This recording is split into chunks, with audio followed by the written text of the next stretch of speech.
For the latest scoops in media, we're joined now by Shayne Currie, the Herald's editor-at-large and media insider. Good morning. Morning, Ryan. Good to see you. So tell us about the story that you have been covering a lot. TV producer Alex Brennan. What is it about? Fascinating story. Of course, we didn't catch up last week because of the long weekend, but in the meantime, the Serious Fraud Office has laid 33 charges against Alex Brennan. He ran a series of film and TV companies in Auckland called Stripe Studios.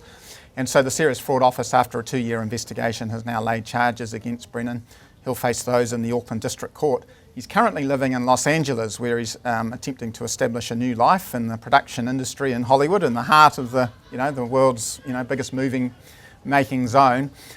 He's got a new alias, Alex James, and I've done some investigations this week into just some of the work that he's doing. And unfortunately, a couple of LA production companies were unaware of the investigations that were going on and were unaware that Alex Brennan, or Alex James as he calls himself now, had linked himself to 2 or 3 of their own productions and calling himself a producer on those. So they've taken umbrage at that, severed all ties and said they won't be working with him again.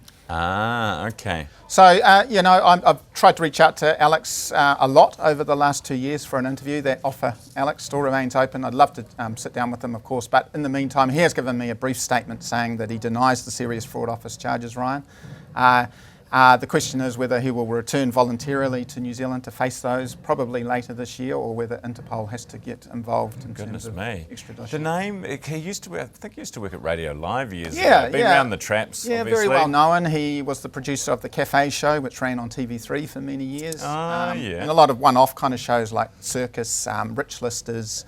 A couple of the All Blacks went on sort of tours of France and Australia. So yeah, and one of the other, or 2 of the other big projects actually involved some big Hollywood stars, David Hasselhoff and Eliza Schlesinger, the comedian, and unfortunately they're amongst the creditors who are owed more than $20 million. Far out. Right, TVNZ reporter Yvonne Tahana has left. Yeah, well, I mean, she's a familiar face to many viewers, and she's been at TVNZ now for more than a decade. Used to be here at the Herald, actually, but for a long time was the Māori Affairs reporter at TVNZ. Became a senior reporter, obviously, with all her experience. And so I've spoken to her today. She's enrolled in the full immersion Te Reo classes, which a lot of our broadcasters now have been through. Ah, that's the one that Mike Roberts did. Yes, Mike, Jenny Mae Clarkson and a lot of others. Ah, so she's leaving news. Leaving news. I spoke to her yesterday. She's left the door open to potentially coming back to journalism at some stage. She loves she loves telling people's stories. But for now, she wants to do the full immersion course. Oh, good on her. She wants to talk to Whā now. As she said, she wants to laugh and joke on the marae. She gets by at the moment with a little bit of Te Reo, but good on her. Wanting the full immersion. I've never worked with her, but everyone I have spoken to about her speaks so highly of her.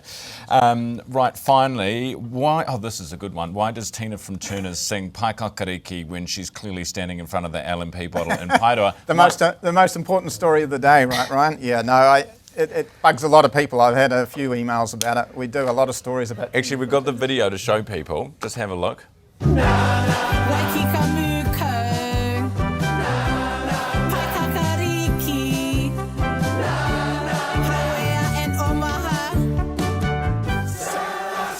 You can't go everywhere. Their budgets aren't endless. No. What's the story? Standing in front of one of our most iconic kind of symbols in Paeroa and then chanting Paikakariki. Anyway, this major investigation's been undertaken by the media column this morning, and you're right. Turners is simply saying that that in a 30-second ad, they wanted to get as many place names in through verbally and also visually. So. Yeah, because Paikakariki is a name that you know the sound of, but you wouldn't know to look at it. No, I mean, it's, now that the highway, I guess Transmission Gully, of course, has bypassed a lot of that kind of Kapiti Coast area, but certainly, it's a beautiful part of the world. It is a beautiful part of the world. Absolutely stunning part of the world. Shayne, good to see you. You too. As always, that's Shayne Currie, the Herald's editor-at-large.